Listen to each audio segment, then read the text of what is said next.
व्यस्तता का समय है आप लोगों का भी, उसके बाद भी आप सभी ने इस पवित्र कथा का जो लाभ लिया है, इस पवित्र कथा का जो स्मरण किया है, तो वो एक जीवन का सुख प्रदान करने वाली है, एक जीवन का आनंद देने वाली है। जब हम एक कदम भी अगर भगवान देवाधिदेव महादेव की ओर बढ़ाते हैं तो ये मानकर चलना कि तुम्हारा एक कदम भगवान शिव का 1000 कदम तुम्हारी ओर बढ़ता है और तुम्हारी ओर चलता है।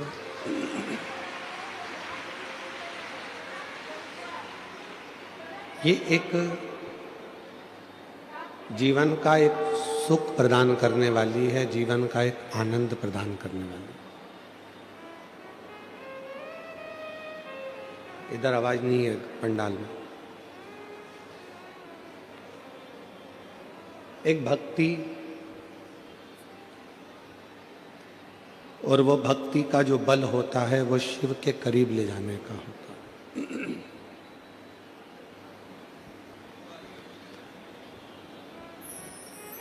दुनिया के सारे साधन कर लीजिए, दुनिया के सारे सुख अपने पास एकत्रित कर लीजिए,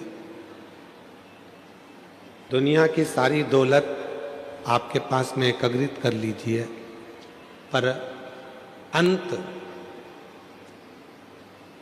जब व्यक्ति हॉस्पिटल में पड़ा होता है, वेंटिलेटर पर पड़ा होता है, तो वो दौलत सब अटैची भरी की भरी रह जाती है।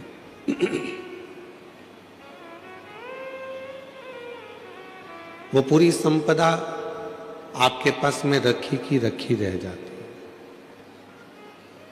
तब डॉक्टर से एक बात आप लोग कहते हैं कि डॉक्टर साहब चाहे कितना भी पैसा लग जाए, हमारे इस व्यक्ति की जान बचा लीजिए।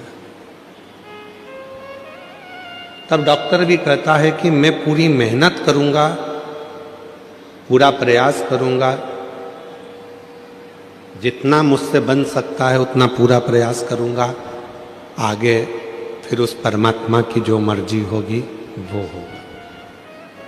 मतलब डॉक्टर भी जानता है कि मुझसे भी बड़ा एक डॉक्टर और है जो ऊपर से अपनी लीला करता रहता है। अगर उसने अपना डमरू बजा दिया तो पक्का है कि इसकी जान बच सकती है।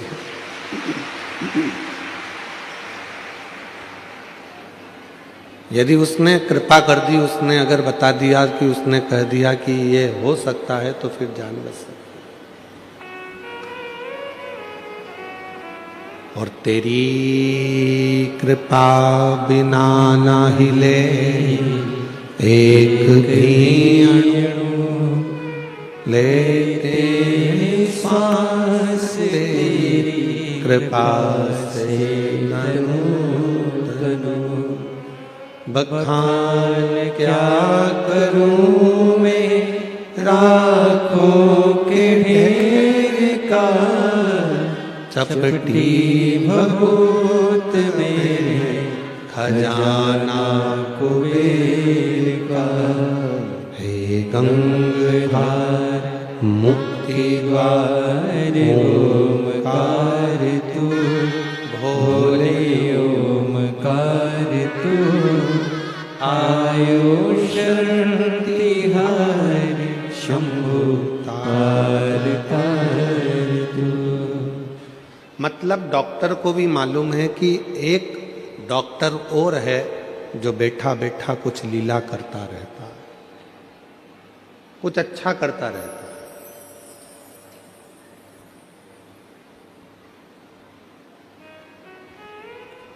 हम एक निवेदन आप लोगों से करें, मुंबई जैसी सिटी में आप लोग रहते हैं, बहुत बड़े शहर में रहते हैं, आपसे केवल इतना जरूर कहेंगे कि धन कमाने के तरीके आपके पास में बहुत कुछ होंगे और दुनिया भी आपको धन कमाने के तरीके सिखाएगी।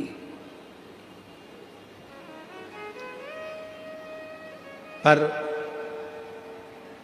धन बढ़ाने के तरीके तो बहुत होंगे आपके पास में, पर उम्र बढ़ाने का कोई तरीका तुम्हारे पास में नहीं होगा।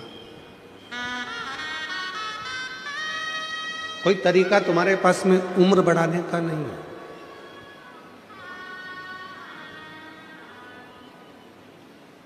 हमने कई लोगों को देखा है, पूरी जवानी उनकी कमाने में निकल गई और एक मकान बनाया उनने जोरदार, और विचार करा कि इस मकान में अब मेरी जिंदगी अच्छे से निकलेगी, तो बुढ़ापा ऐसा आया कि पलंग ने पकड़ लिया उसको। डीले कम कर दो और अंदर की भी आवाज बढ़ा के थोड़ा सेट करो। बक्सों की आवाज खोलो, चोंगे की आवाज कम करो।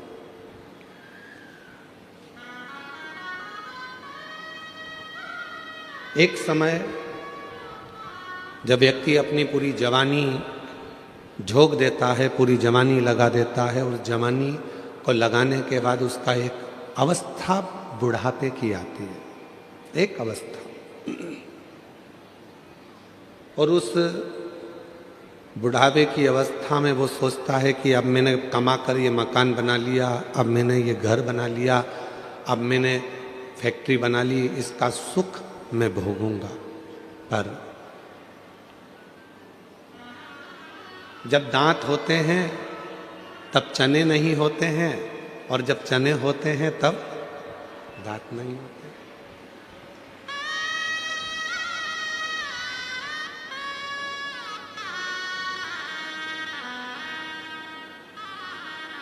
सुख को ढूंढने के लिए पूरी जिंदगी निकाल दी अपन ने, पूरी जिंदगी, और वो सुख हमसे दूर भागता रहा। वो सुख मिला नहीं, वो सुख प्राप्त नहीं हुआ।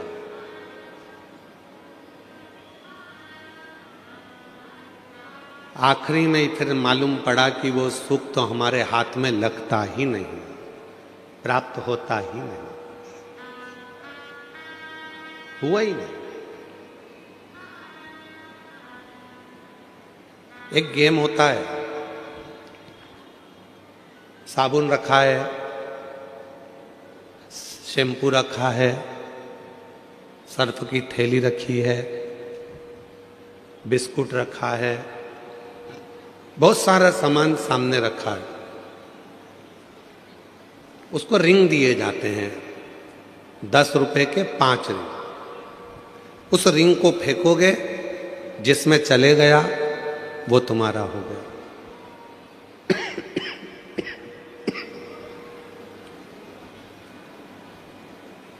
साबुन में चले गया तो साबुन तुम्हारा हो गया, सर्फ पर चले गया तो सर्फ तुम्हारा हो गया, बिस्कुट में चले गया तो बिस्कुट तुम्हारा हो गया। 5 रिंग किसी किसी जगह पर 10 रुपए के 4 रिंग मिलते हैं। वो फेंकता है, साबुन हाथ में नहीं आता है, फिर फेंकता है, बिस्कुट हाथ में नहीं आता है, फिर फेंकता है, सर्फ की थैली भी हाथ में नहीं आती है, फिर फेंकता है, पेस्ट भी हाथ में नहीं आता है। आखिरी में 10 रुपए पूरे खर्च कर कर वो चला जाता है। जैसे 4 रिंग मिले हैं गेम खेलने के लिए, बचपन, जवानी, अधेड़ी और बुढ़ापा, इन रिंग को आप हर बार डालने का प्रयास कर रहे हो कि मेरा बचपन मैंने निकाल दिया, मेरी जवानी मैंने निकाल दी, मेरी अधेड़ी निकल गई, बुढ़ापा निकल गया, आखिरी में कुछ हाथ नहीं आया, तब पछतावा हाथ में रह गया। जब पछतावा हाथ में रह जाए उसके पहले एक काम करना कि रिंग को अगर जीतना है तो पहले अपने घर पर थोड़ी सी प्रैक्टिस करना, तो निश्चित है कि वो रिंग एक ना एक साबुन में, बिस्कुट में या कहीं ना कहीं पेस्ट में जाएगा। हमने प्रैक्टिस ही नहीं करी।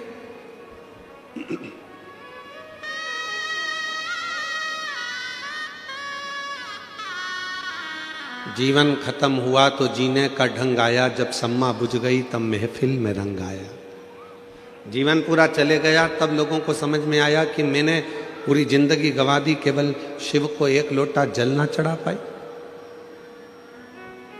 पूरा जीवन निकाल दिया, मैंने भगवान की भक्ति ना कर पाई।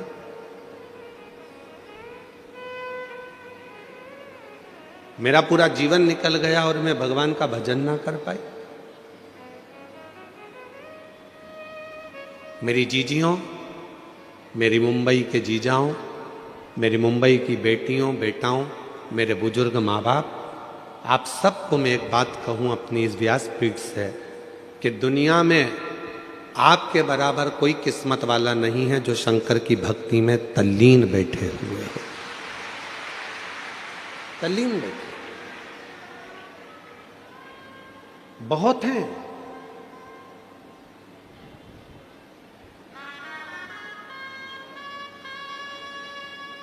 लोग कहते हैं बंबई माया नगरी है, पर आज हम सिद्ध कर कर जा रहे हैं बंबई बाबा नगरी है।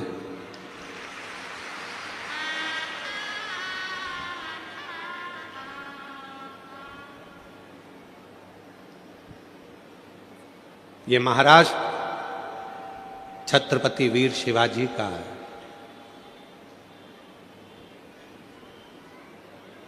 ये मुंबई,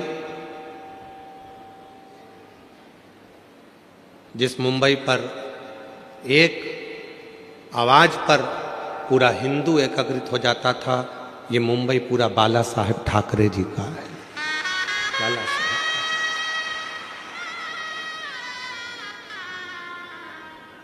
बाला साहेब ठाकरे जी ने 3 चीजें अपनी जिंदगी में बड़ी अच्छी तरह से अपनाई। एक सत्य को उन्होंने अपनाया,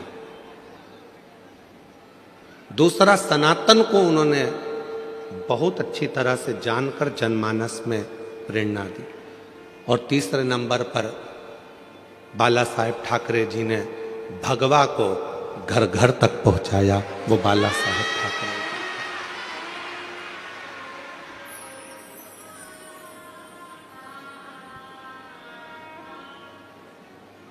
मुंबई में किसी विधर्मी की, महाराष्ट्र में किसी विधर्मी की निगाहें ऊपर नहीं होती थी जब बाला साहेब ठाकरे जी का एक हुक्म हो जाता था। जब हाथ में भगवा लेकर जब बाला साहेब ठाकरे जी अपनी हुंकार भर देते थे सिंह जैसी, तो सब अपने अपने बिल में जाकर घुस जाते थे। वो गर्जना बाला साहेब ठाकरे जी की थी। वो गर्जना बाला साहेब ठाकरे जी की थी।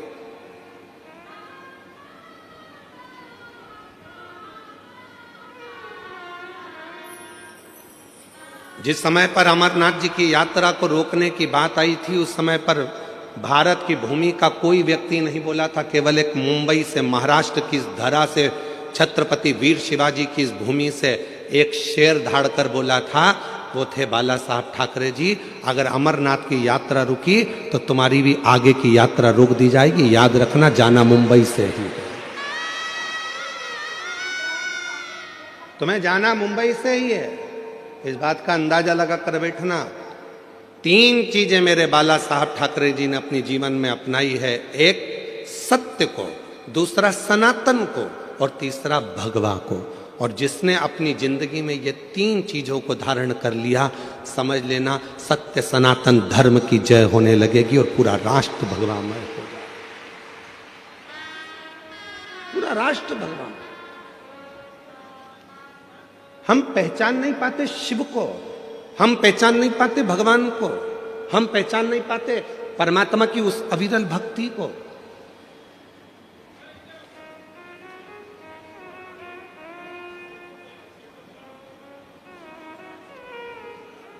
मेरी जीजियों, आप जब शंकर जी के मंदिर में एक लोटा जल लेकर जाती हो तो केवल वो जल नहीं रहता, आपका विश्वास रहता है। आप जब शंकर जी के मंदिर में एक लोटा जल लेकर पहुंचती हो तो वो जल नहीं रहता, वो आपका भरोसा रहता है। जब आप शिव जी के मंदिर में एक लोटा जल लेकर जाती हो, वो केवल भरोसा विश्वास नहीं, आपके भीतर की शिव चरणों की दृढ़ता रहती है। आप जब शिव जी के मंदिर में एक लोटा जल चढ़ाने के लिए जाती हो तो केवल वो शिव नहीं रहता, उस समय पर जल ग्रहण करते समय वो आपका पिता, आपका बाबुल, आपका भाई, आपका सखा, आपका मित्र और आपके दुख का हरण करने वाला शिव हो जाता है। वो शिव है। बस याद रखिएगा, हाथ में बांधने वाली घड़ी कभी कभी बंद हो जाती है।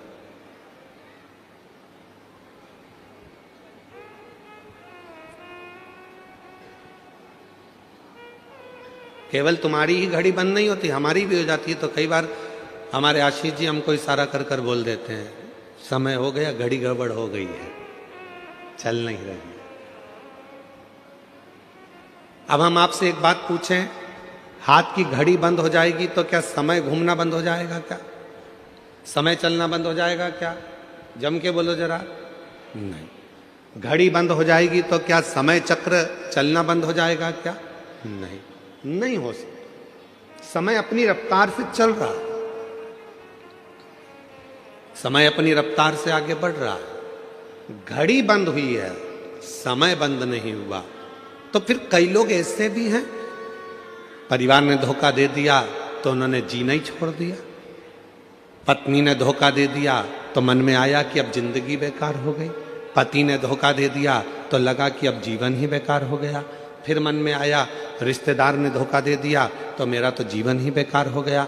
एक कंपनी में जॉब कर रहा था, उस कंपनी से निकल गया तो सोचा कि अब तो मेरी पूरी जिंदगी बेकार हो गई, अब मुझे कोई दूसरा जॉब ही नहीं मिलेगा।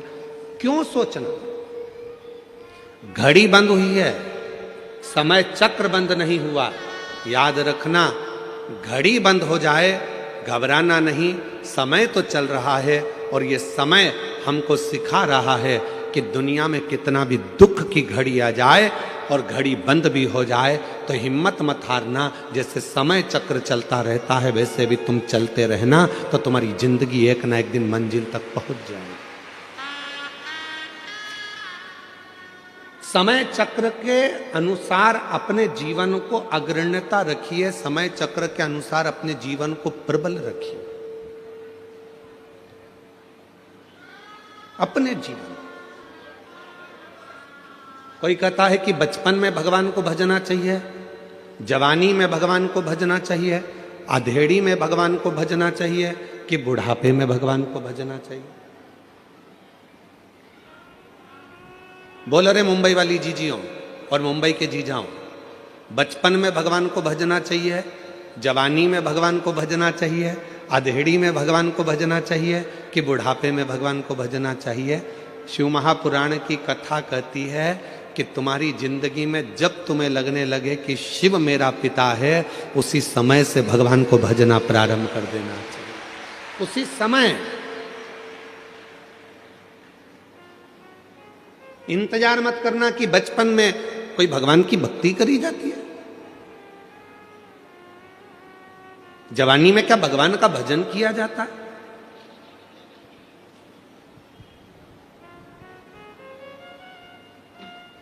नामदेव जी महाराज बाल्यावस्था से हरि विठ्ठल पांडुरंगा का भजन करते थे।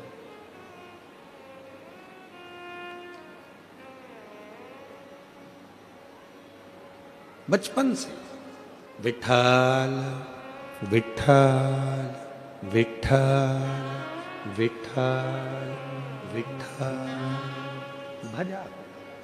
राम कृष्ण हरि जय, राम कृष्ण हरि, राम कृष्ण हरि जय, राम कृष्ण हरि। जप रहे पांडुरंगा हरि विठ्ठल के भजन में नामदेव जी महाराज इतने डूब गए थे, कुत्ता रोटी लेकर भागा तो उसके पीछे घी की कटोरी लेकर भागते थे।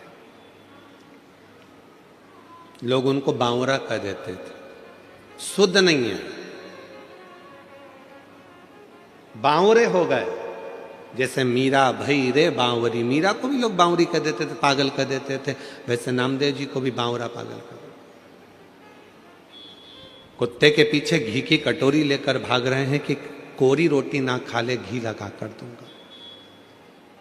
उन्हीं नामदेव जी महाराज की झोपड़ी में आग लग जाती है। नामदेव जी को सूचना मिल जाती है कि झोपड़ी में आग लगी, तो नामदेव जी दौड़ कर आते हैं। आग धधक कर जल रही थी। नामदेव जी ने दंडवत प्रणाम करा अग्निदेव को और हाथ जोड़कर कहा, वारे हरि विठ्ठल, इतने दिन से बुला रहा था, आज इतने दिन के बाद आया। गांव के लोगों ने नामदेव जी को हिलाकर कहा, बावरे जैसी बात मत करो, तुम्हारे घर में आग लग गई है। नामदेव जी कह रहे हैं, तुम्हें आग दिखती है, मुझे विठ्ठल दिखता है, बस निगाहों का फेर है, हर जहां में वही परमात्मा दिखता है। बस निगाहों का फेर है, हर जगह में वही परमात्मा दिखता है। तुझ में मुझ में हर एक में विठ्ठल नजर आता है। ये अग्नि नहीं, मुझे मेरा पांडुरंगा नजर आता है।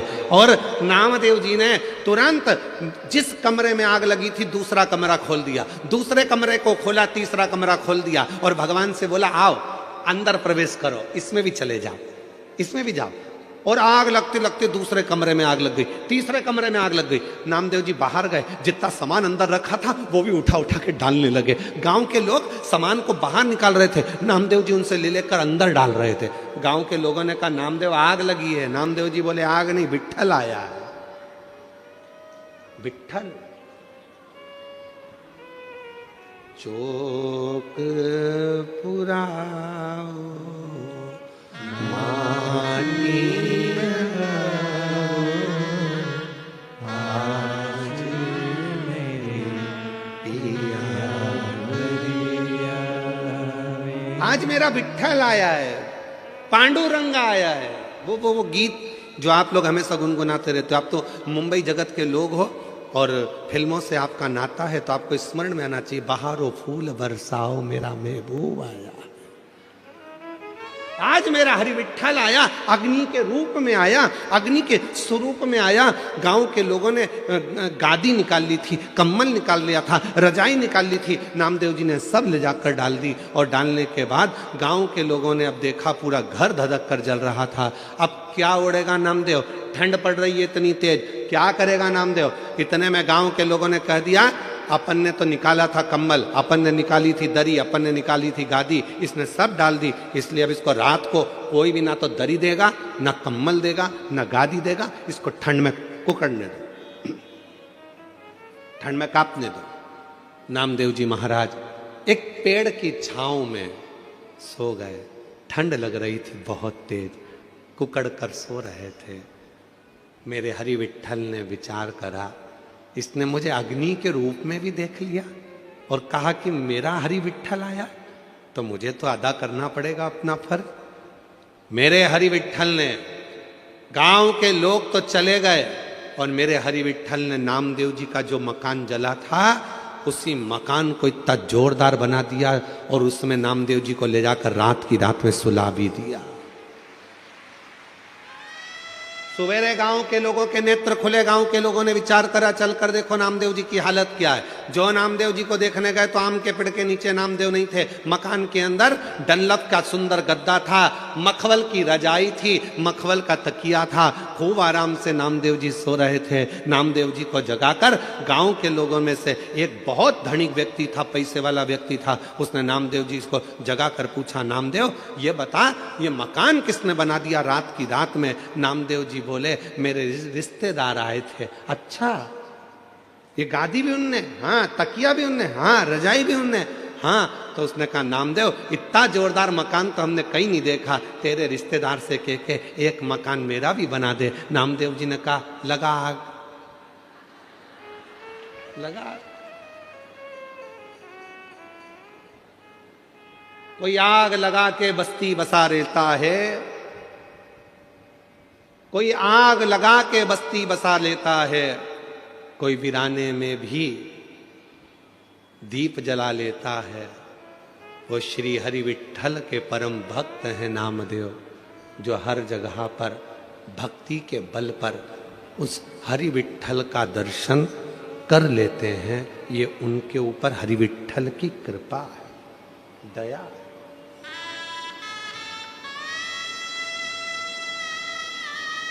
पड़ोसी कह रहा है, हमारा मकान बनवा दो, लगा। आग लगाना कोई साधारण नहीं है, पूरा समर्पित होना साधारण नहीं है।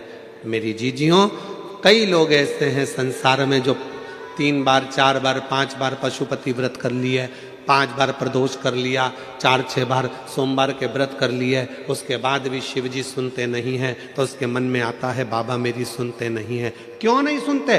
क्योंकि आपका समर्पण पूरा नहीं है। जिस दिन आपका समर्पण पूरा हो जाएगा उस दिन मेरा देव अधिदेव महादेव आपका हो जाएगा। समर्पण कहां पूरा है?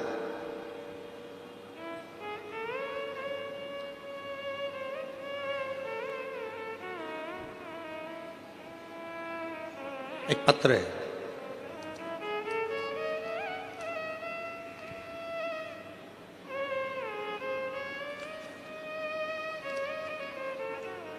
मैं पिंकी गोयल, पति भारत भूषण गोयल, मुंबई थाने में रहती हूँ। कहीं बैठी हो तो हाथ हिला सकती हैं। मेरा नाम है पिंकी गोयल, पति भारत भूषण गोयल, मुंबई थाना में रहती हूँ। कहीं बैठी हो तो हाथ हिला सकती हैं, और अगर बैठी हो तो एक बेलपत्र लेने के लिए आ सकती हैं। मेरा बेटा चिराग गोयल 6 साल से सीए फाइनल का एग्जाम दे रहा था, लेकिन हर बार कुछ नंबर से रह जाता था। तब आपके कहने पर मैंने 2 बार पशुपति व्रत किया और हम 1 बार सीहोर गए। बाबा, आप कहते हो कि कुबेरेश्वर धाम जाने पर 3 महीने में ही मनोकामना पूरी हो जाती है, लेकिन बाबा ने मेरी 2 महीने में ही मनोकामना पूरी कर दी और मेरा बेटा सीए बन गया। मैं बाबा को प्रणाम करने के लिए आई। फिर मैं दोबारा सीहोर गई और 2 महीने में ही मेरे बेटे की सगाई भी हो गई। गुरुजी, मेरा बड़ा बेटा अंशुल गोयल भी आपका भक्त है और आपकी कृपा से बेटे ने कनाडा में पीएचडी पूरी की है और अच्छी जॉब भी मिल गई है, शादी भी हो गई है। मेरे बाबा का जितना गुणगान करूं उतना ही कम है। बाबा इसी तरह हमारे पूरे परिवार पर और पूरे देश पर अपनी कृपा बनाकर रखें, यही शिव की कृपा।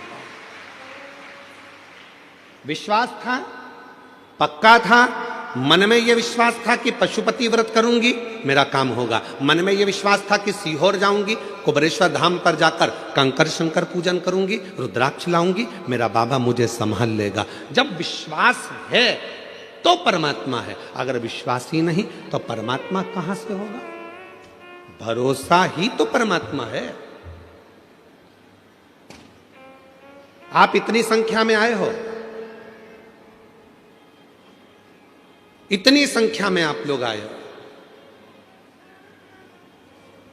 आप में से कई माताएं ऐसी हैं जिनको पूरा भरोसा है। आप में से कई मेरे जीजा ऐसे हैं जिनको पूरा भरोसा है। आप में से कई बेटा बेटी ऐसे हैं जिनको पूरा भरोसा है। आप में से कई बुजुर्ग ऐसे हैं जिनको पूरा भरोसा है कि मैं कल्याण में इस मीरा रोड पर कथा सुन रही हूं, भयंदर में बैठकर, मुंबई में बैठकर, वहां की मिट्टी अगर मेरे शरीर पर लगेगी और यह पक्का है कि मैं जो मांग कर जाऊंगी मेरा 3 महीने में मेरा बाबा मेरी मुराद पूरी करेगा, मतलब करेगा, निश्चित करेगा।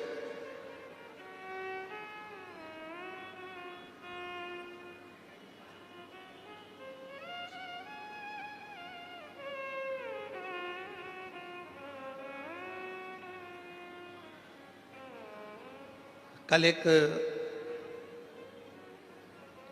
बहन जी ने एक पत्र लिखा था और उस पत्र को हमें ढूंढना पड़ेगा। उस पत्र में उन्होंने लिखा था कि आपकी कथा सुनते सुनते मुझे शंकर जी से मोहब्बत हो गई।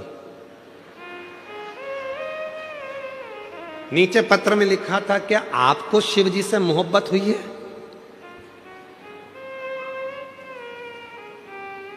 प्यार हो जाता है तो बताया नहीं जाता, नहीं तो बाप के जूते पड़ना चालू हो जाते हैं। क्या आपको शिव जी से मोहब्बत हुई है? वो मां ने पत्र में लिखा, आपकी कथा सुनते सुनते मुझे शिव जी से मोहब्बत हो गई। क्या आपको शिव जी से मोहब्बत हुई है? हम कहेंगे हमारा तो पूरा जिगरा शिव में बसता है, मोहब्बत तो बहुत छोटी सी चीज है, पूरा जिगरा। मोहब्बत तो बहुत छोटी सी चीज।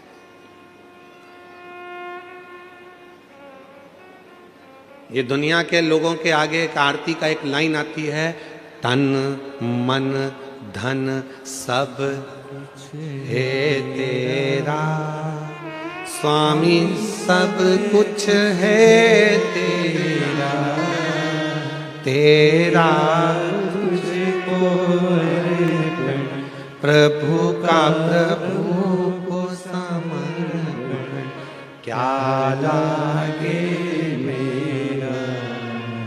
अब यहां पर तन मन और धन तीन चीजें हैं, तीन चीजें, मतलब ये दृष्टि भी तुम्हारी है, ये मेरा स्वरूप भी तुम्हारा, पूरा स्वरूप।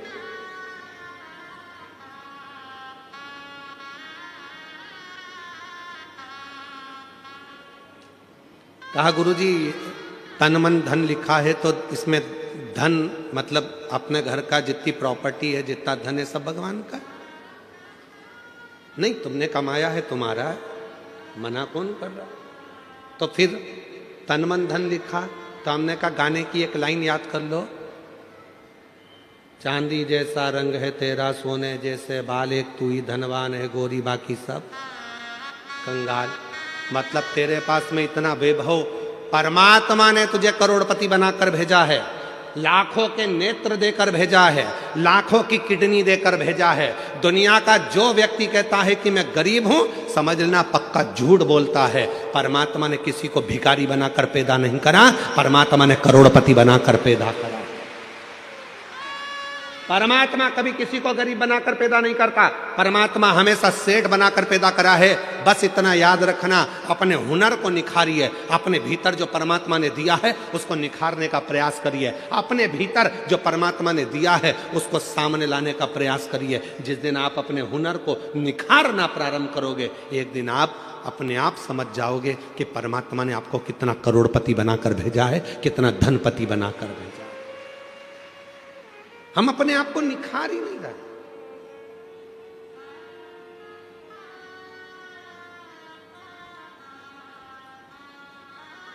कई माताएं अपने बच्चे से कहती हैं, बनो तो राम बनो, बनो तो श्रवण बनो, और बच्चा चिल्लाकर कहता है मम्मी तुम तो कभी नहीं कहती हो कि बनो तो कृष्ण बनो। माँ ने कहा हम इसलिए नहीं बोलते क्योंकि तुम समझोगे कि भगवान कृष्ण ने माखन को चुराया, भगवान कृष्ण ने चीर चुराया, तो हमको लगता है कि तुम भी कहा कुछ वैसा ना करने लगो, इसलिए हम तुम्हें कृष्ण नहीं, हम तुम्हें राम बनने को कहते हैं, हम तुम्हें श्रवण बनने को कहते हैं। इतनी देर में बच्चा कहता है अगर तुम कहती हो कि राम बनो श्रवण बनो तो मैं राम बनने को तैयार हूं। जैसे दशरथ जी ने अपनी पूरी सत्ता राम जी को सौंपी थी, लाओ जरा तिजोरी की चाबी सौंपी है, देव हमको तिजोरी की चाबी। कठिन है, इसलिए अपने बच्चों से कहना कि बनना तो छत्रपति वीर शिवाजी बनो, बनना तो दुर्गावती बनो, बनना तो झांसी की रानी बनो, और बनना तो बाला साहेब ठाकरे जैसे प्रबल शेर बनो जिसकी गर्जना से पूरा देश गूंजता। रामकृष्ण परमहंस बनो, स्वामी विवेकानंद बनो। बनना है तो अपने जीवन में कुछ अच्छा करने के लिए जागरूकता का प्रभाव परमात्मा ने जो तुमको भेजा है उसको निखारने का प्रयास करिए, उसको निखारो। कितना सुंदर एक चरित्र है शिव महापुराण में, जरा देखिएगा। धनु राजा के दो पुत्र हुए, रंभ और करम। दोनों के घर में औलाद नहीं थी। जल में बैठकर दोनों तप कर रहे थे, इतने में एक मगर आ गया और मगर ने करम्ब को खा लिया। रंभ को लगा मेरा भाई मर गया, अब मैं जल में बैठकर तपस्या नहीं करूंगा, अब मैं जल में बैठकर तप नहीं करूंगा। तो रंभ गया, अब चारों तरफ आग लगाकर, अग्नि लगाकर बीच में बैठकर तपस्या करने लगा, ब्रह्मा जी को प्रसन्न करने लगा।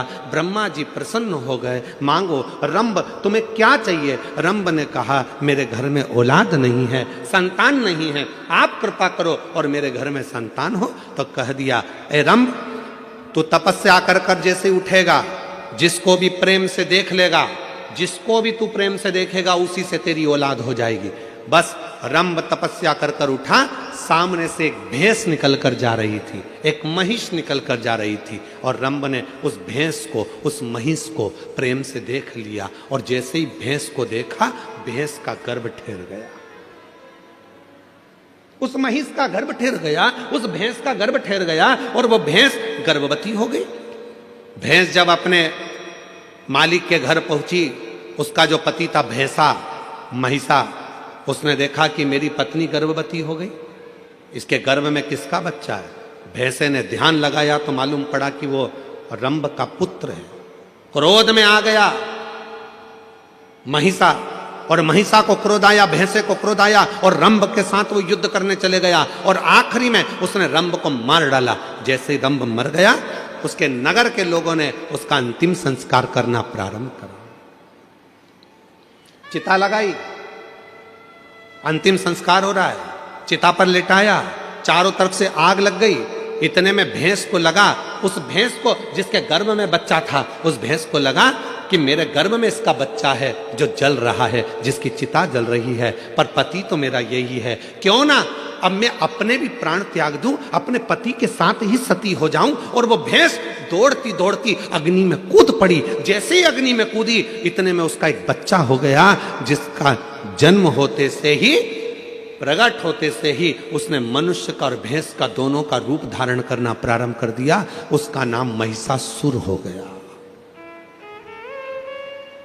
उसका नाम था महिषासुर।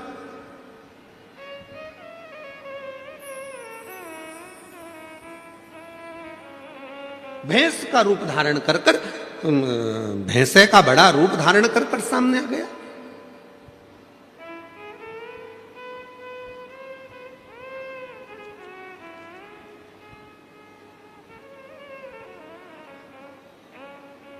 अब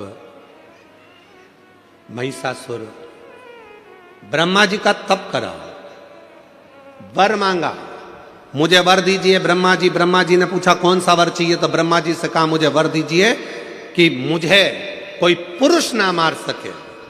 और महिषासुर ने मन में सोचा कि किसी स्त्री में ऐसा बल नहीं है जो मुझे मार दे, अगर मरूं तो स्त्री के हाथ से मरूं। अच्छा,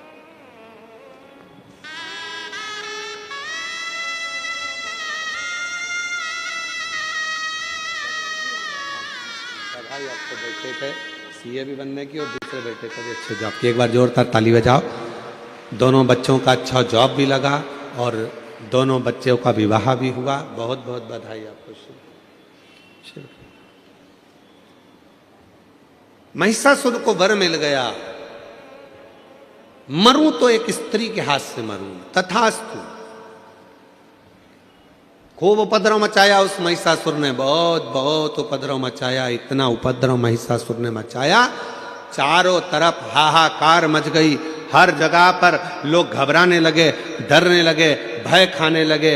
इतना भय उत्पन्न होने लगा महिषासुर के कारण कि देवताओं के पास में दौड़ दौड़ कर जाते, प्रार्थना करते, इस महिषासुर को मार दो। ब्रह्मा जी ने कहा ये महिषासुर ऐसे मरने वाला नहीं है, ये मरेगा तो किसी स्त्री के हाथ से मरेगा, इसको देवता नहीं मार सकते, इसको मारेगी तो केवल एक नारी मारेगी। अब देखिए, जो कथा चल रही थी वो यहां पर आकर जुड़ी है। आपके अंदर एक भगवान ने ऐसा गुण देकर भेजा है, उस गुण को आपको निखारना, उस गुण को निखारना। कैसे मरेगा? देवताओं से जाकर कहा आप सबकी धर्म पत्नियों को जाकर कहिए कि कोई एक इस महिषासुर को मार दे। इंद्रदेव की पत्नी से कहा क्या तुम मार सकती हो? ब्रह्मा जी ने कहा नारी में बल तब आता है जब वो अपने पति का सम्मान करे, आदर करे, सत्कार करे और नमन करे, ऊंची आवाज में बात ना करे, तो नारी के अंदर एक बल बड़ा प्रबल रहेगा, बड़ा प्रबल।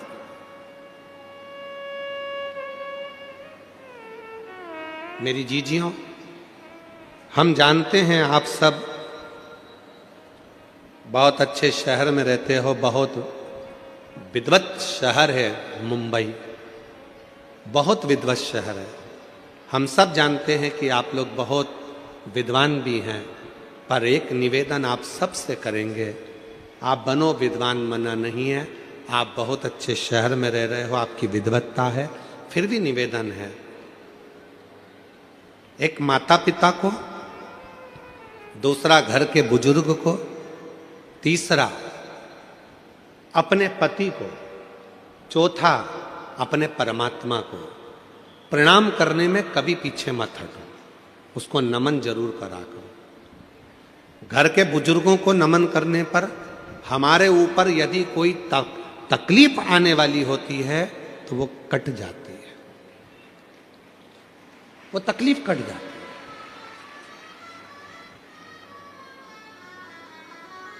अपने माता पिता को प्रणाम करने में बिल्कुल संकोच मत करो, कोई संकोच नहीं होना चाहिए अपने माँ बाप को प्रणाम करने में।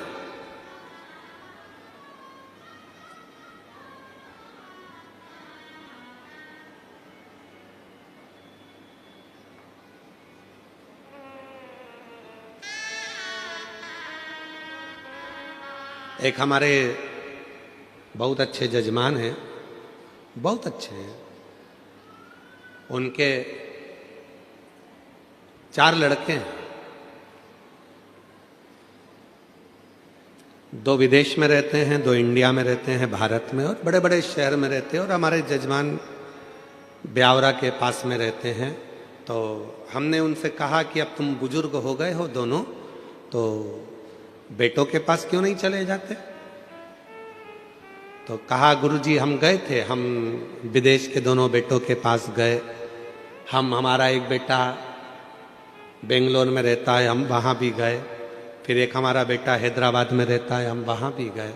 अच्छा, तो फिर अब इस अवस्था में, इतनी बुढ़ापे अवस्था में तो तुमको बेटों के पास रहना चाहिए, तो फिर यहाँ क्यों वापिस ब्यावरा आ गए, फिर वापिस यहाँ रह रहे हो क्यों?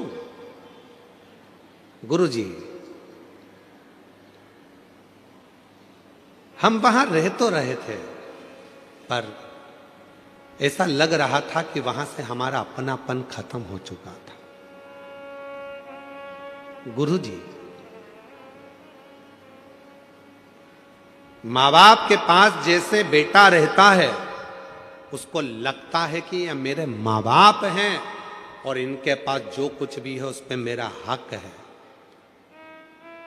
जैसा बेटा रहता है अपने माँ बाप के पास में और उसको लगता है कि ये मेरे माँ बाप है और उनके पास जो है उस पर मेरा हक है, पर आज हम आपसे कहते हैं गुरुजी, जब माँ बाप अपने बेटे के पास रहते हैं तो ऐसा लगता है कि हम किसी पड़ोसी के घर में कुछ दिन रहने के लिए आए हैं, किसी पड़ोसी के घर में आए। हमें अपना हक नहीं लगता, डर लगता है। सामान तेज गिर गया, बेटा जाग कर आएगा कुछ कह देगा, पानी ज्यादा गिर जाएगा तो बहू कुछ कह देगी, कुछ कहूंगी तो पोता पोती कुछ कह देंगे, डर सा रहता है। इसलिए गुरुजी हम उनके पास नहीं, अपने गांव में ब्यावरा के पास में रहते हैं, 2 रोटी बनाकर खा लेते हैं, कम से कम भय की जिंदगी तो नहीं जीते, अपनी गुड जिंदगी को जीने का प्रयास करें। क्यों हो रहा है, किस लिए हो रहा है, क्या कारण है जो आज माता पिता को अपने बच्चों के पास रहने में भय उत्पन्न होने लगा है? भय लगता है क्यों?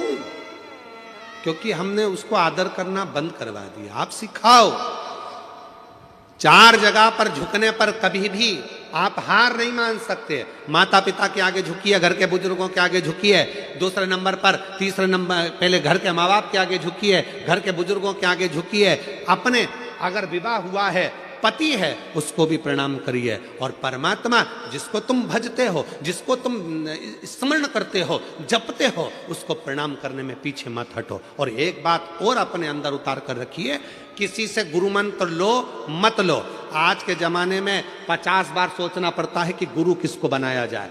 इसको बनाए गुरु, उसको बनाए गुरु, उसको बनाए गुरु। आज के जमाने में किसी पर भरोसा भी नहीं टिक पाता। ना जाने कौन ऐसा मिलेगा जो हमारी जिंदगी नाश कर कर चले जाएगा। तो गुरु भी सोचना पड़ता है, अच्छा कब मिलेगा, कैसा मिलेगा। क्योंकि आज के जमाने में गुरु फिरे बाजार में, हमसे दीक्षा ले, हमसे गुरु मंत्र लो, हमसे दीक्षा लो। गुरु फिरे बाजार में, हमसे दीक्षा ले, तुम नरक पड़ो चाहे स्वर्ग जाओ, पर लिफाफा हम ही को दो। आज के गुरु तो ऐसे हो गए हैं जो केवल धन की चाह करते हैं। पर याद रखना, अगर कोई गुरु नहीं मिल रहा, किसी को आप गुरु नहीं बना पा रहे हो, तो एक काम करना, अपने शंकर को एक लोटा जल चढ़ाकर श्री शिवाय नमस्तुभ्यम बोलकर मंत्र का जप करना प्रारंभ कर दो। शिव को गुरु बना लो, वो शंकर तुम्हें पार लगा दे, वो शिव तुम्हें पार लगा। शिव को गुरु बनाओ। प्रणाम करो, माता पिता को प्रणाम करो, घर के बुजुर्गों को प्रणाम करो, पति को प्रणाम करो, परमात्मा को प्रणाम करना चाहिए। भगवान ने सबके अंदर एक एक बड़ा सुंदर एक प्रकाश देकर भेजा, उसको प्रकाशित करना है। तब देवताओं ने कहा कि ढूंढो, किसी स्त्री में अगर क्रोध आ जाए और वो स्त्री वो हो जिसने अपने पति से ऊंची आवाज में बात ना करी हो, तो कहा ब्रह्मा जी से, ब्रह्मा जी आप ब्रह्माणी को भेज दो महिषासुर को मारने। ब्रह्मा जी कहने लगे, मेरी ब्रह्माणी ने तो मुझे श्राप दिया है कि पृथ्वी पर कहीं तुम्हारे मंदिर नहीं होंगे। भारत की भूमि पर ब्रह्मा कहते हैं मेरा केवल एक ही मंदिर है, वो पुष्कर में है, क्योंकि मेरी पत्नी ने मुझे श्राप दिया था, इसलिए मेरी पत्नी महिषासुर को नहीं मार सकती। मेरी पत्नी महिषासुर को नहीं मार सकती। तो इंद्र से कहा, इंद्र तू अपनी इंद्राणी को भेज दे। इंद्राणी ने कहा, जब कल्प वृक्ष जा रहा था, मेरी पत्नी क्रोध में आ गई थी और उसने मुझे अपशब्द कह दिया था। मेरी पत्नी इंद्राणी भी महिषासुर को नहीं मार सकती। फिर कहा भगवान विष्णु से, आप लक्ष्मी जी को भेजिए और लक्ष्मी जी से कहो कि महिषासुर को मार दे। लक्ष्मी जी की बात आई तो भगवान विष्णु ने कहा, लक्ष्मी महिषासुर को नहीं मार सकती, क्योंकि एक बार मैं लक्ष्मी जी तैयार हो रही थी, श्रृंगार कर रही थी और मैं लक्ष्मी पर हंस दिया था, तो लक्ष्मी ने मुझे श्राप दे दिया था। हे नारायण, तुम मुझे देखकर घोड़े जैसे हंसे हो, मैं तुम्हें श्राप देती हूं कि तुम्हारा सिर कटेगा और तुम्हारा को घोड़े का मुंह लगेगा, तुम्हारा हयग्रीव अवतार होगा। तो मेरा घोड़े का मुख लगा और मैंने हयग्रीव अवतार धारण करा। तो लक्ष्मी भी महिषासुर को नहीं मार सकती। तब देवताओं ने कहा, केवल एक पार्वती ऐसी है जो अपने पति से कभी चिढ़कर नहीं बोलती, कभी क्रोध में नहीं बोलती, इसलिए केवल पार्वती महिषासुर को मार सकती, केवल पार्वती। कोई देवी में सामर्थ्यता नहीं है पार्वती के अलावा जो महिषासुर को मार दे। शंकर भगवान बोले, मेरी पार्वती को तो गुस्सा ही नहीं आता। जब गुस्सा ही नहीं आता तो मारेगी कैसे? जब गुस्सा आता है तो टूट पड़ती है, क्रोध आएगा तो झगड़ा करेगी ना, इसको तो क्रोध ही नहीं आता। इतने में ब्रह्मा जी ने कहा, अब तुम्हें उसको गुस्सा तो दिलाना पड़ेगा। तो भगवान शंकर ने मन में सोचा, गुस्सा कैसे दिलाऊं? तो एक बार भगवान शंकर ने कहा, मैं प्रयास करके देखता हूं। शिव जी पहुंच गए, पार्वती जी भोजन बनाई, आकड़िया की रोटी बनाई, काकड़िया की साग, और परसे माता पार्वती जी पावे भोलानाथ। मन शिव रटोरे छोड़ दो कपट, मन शिव रटोरे, मन शिव रटोरे छोड़ दो कपट, मन शिव रटोरे। आकड़िया की रोटी बनाई, काकड़िया की साग, बोलो बोलो, आकड़िया की रोटी बनाई, काकड़िया की साग, और परसे माता पार्वती जी, परसे माता पार्वती जी, और पावे भोलानाथ। मन शिव रटोरे छोड़ दो कपट, मन शिव रटोरे। पार्वती जी ने भोजन परोसा, शिव जी भोजन कर रहे थे। शंकर भगवान गुस्सा दिलाने के लिए तैयार हो गए। पार्वती, तेरा अगला जन्म कितना विचित्र था पार्वती। हे पार्वती, कितना विचित्र। पार्वती को कुछ सूझ ही नहीं पड़ी, वो तो अपनी रोटी बनाने में लगी थी।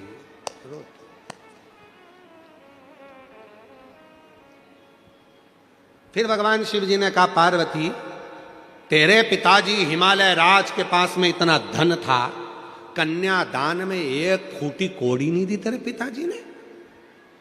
तेरे पिता ने एक फूटी कोड़ी नहीं दी। सोचा था शिव जी ने कि पार्वती को गुस्सा आ जाएगा। पार्वती, तेरे पिताजी के पास में कितना धन था, गाड़ियां, अलमारियां, वैभव सब था, फिर भी तेरे पिताजी ने कुछ नहीं दिया। पार्वती जी सिर पे पल्लू लेके मुस्कुरा के बोली, मेरा पिता तो दे दे था, तुम्हारे घर में रखने की जगह है। शंकर भगवान मन में सोचे, मैं इसके बाप के ऊपर पहुंचा, ये मेरे बाप के ऊपर पहुंच गई, क्या बोलूं, गुस्सा तो आ ही नहीं रहा। तब शिव जी ने ध्यान लगाकर फिर कहा, पार्वती सूखे पत्ते खाते खाते तू एकदम अर्पणा हो गई थी, काली पड़ गई थी, याद है तुझे, मैंने तुझे काली कहा था।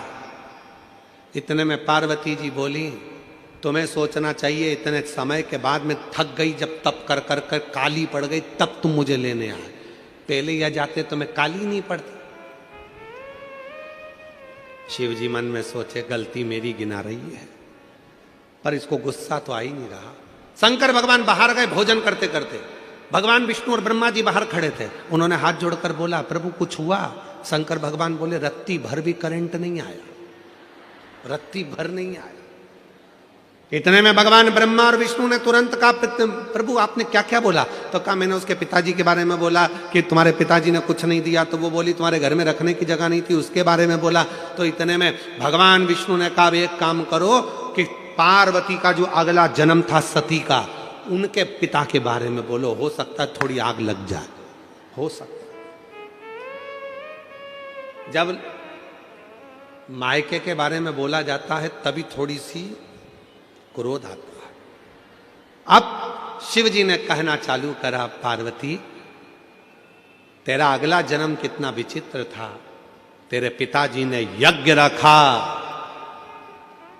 और उस यज्ञ में सबको बुलाया, मुझे नहीं बुलाया, तुझे नहीं बुलाया, तेरा पिता था, अपनी बेटी को नहीं बुलाया, और तू पहुंच भी गई तो धक्के मारकर निकाल दिया तेरे पिताजी ने।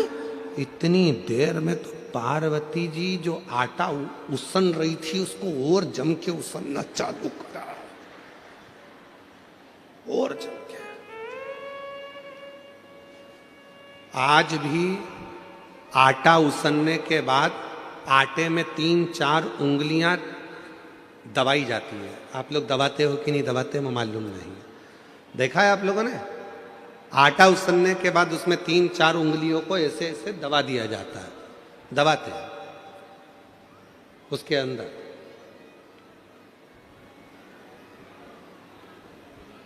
क्यों दबाते हैं? कि मेरे पिता के घर में भले कुछ भी हुआ हो, पर अब मैं आपके घर में रहती हूं, मैं आपके अनुकूल चलती हूं, मेरे पिता को ना बखानी है, मेरे बाप को अपशब्द ना कहिए, अब तो मैं आपके घर की हो गई हूं। ये आटे पर उंगली बनाने का मतलब है कि अब मैंने सील ठप्पे सब तुम्हारे घर के लगवा लिए हैं, अब सारी प्रॉपर्टी तुम्हारी, जमीन जायदाद मकान सब मेरा और तुम्हारा, तो अब पिता का क्यों बखानना, पिता का क्यों कहना? पर शिव जी तो माने नहीं, गुस्सा दिलाना था। आखिरी में शंकर भगवान ने कह दिया, अरे पार्वती आखिरी में तो तुझे जल के भस्म होना ही पड़ा। इतनी देर में पार्वती बर्तन को लेकर मांजने बाहर गई, बर्तन धोने जैसे ही बाहर पहुंची, सामने से महिषासुर आ रहा था, और जब गुस्से में लाल और फिर कोई कुछ कह दे। अब शिव जी कुछ नहीं बोले, चुपचाप से बाहर निकले। भगवान विष्णु और ब्रह्मा जी ने पूछा, कुछ हुआ? इतने में भगवान शंकर बोले, मालूम पड़ेगा, कुछ देर खड़े रहो।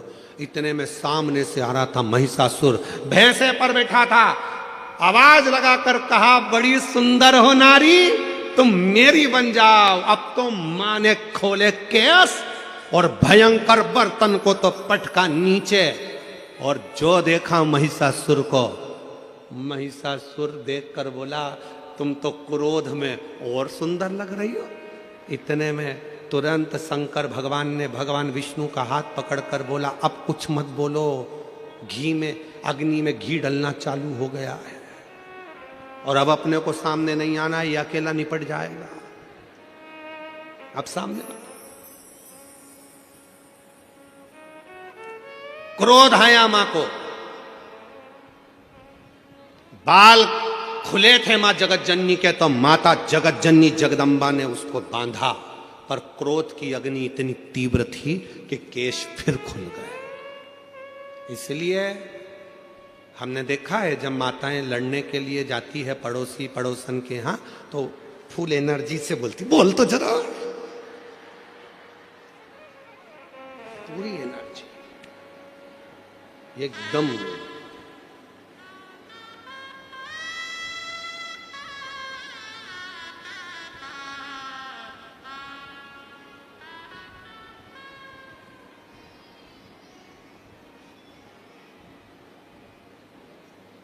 वो कई माताएं जूड़ा बांध के उसमें ऐसा फूल लगा लेती है, ऐसे ऐसे थोड़ा थोड़ा थोड़ा थोड़ा चारों तरफ फूल लगाती है।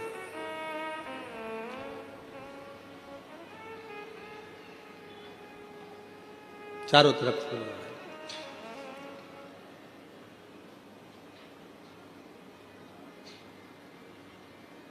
हमारा निवेदन है, वो फूल देखकर फ्लावर मत समझ लेना। जूड़ा बंधा है मतलब फायर है, जूड़ा बंधा है मतलब प्रबल है। पार्वती मैया ने अपना जूड़ा बांधा, जो जाने लगी केश फिर खुल गए। इतने में महिषासुर बोला, मैं तुझे अपनी बनाऊंगा। पार्वती जी ने जो जगदम्बा का रूप रखा, ठहाका लगाया, सिंह को बुलाया। भैंसे पर था महिषासुर, मां चढ़ गई सिंह पर। सारे देवता पुकारने लगे मेरी मां को, सारे सारे। और जब महाराज, जब देवताओं ने पुकारा, आवाज लगाई, निवेदन किया, देवी दुर्गे उमा विश्व जननी रमा, मातु तारा एक जगदम्बा तेरा सहारा। देवी दुर्गे उमा विश्व जननी रमा, मातु तारा एक जगदम्बा तेरा सहारा। हे हजारों मां अपराध मेरा, हुआ धम पातक पुत्र तेरा। हे हजार